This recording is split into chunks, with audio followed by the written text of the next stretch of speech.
Doctor Harika Surukneni, director doctor Harika ENT care hospitals Hyderabad. ఈ రోజు మనం ఇప్పుడు దాకా చేసిన వీడియోస్ చూసి అడిగిన క్వశ్చన్స్ని, డౌట్స్ని అడ్రస్ చేద్దాం.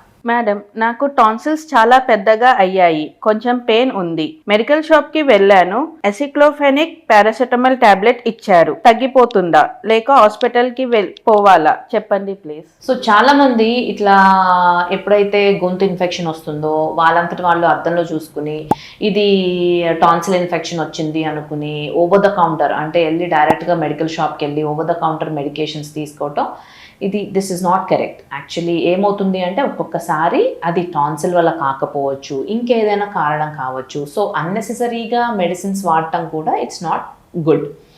సో ఒక్కసారి డాక్టర్ గారి దగ్గరికి వెళ్ళి అది వెదర్ మీకు వచ్చే ఇన్ఫెక్షన్ టాన్సిల్ వల్ల వచ్చిందా, అసలు అది ఇన్ఫెక్షనా కాదా, వెదర్ జస్ట్ చాలాసార్లు గొంతు లోపల పట్టేసినట్టు ఉండటం, గొంతులో మింగడానికి కష్టంగా ఉండటం కూడా జరుగుతుంది without pain.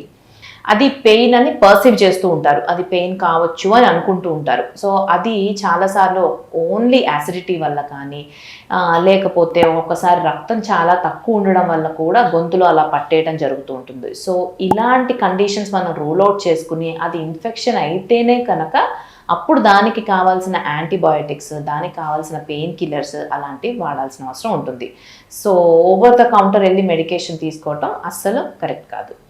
So any time when you have ఇట్లా ఎప్పుడైనా థ్రోట్ ఇన్ఫెక్షన్ లాగా మీకు అనిపించినట్లయితే దగ్గరలో ఉన్న డాక్టర్ గారి దగ్గర చూపించుకోండి.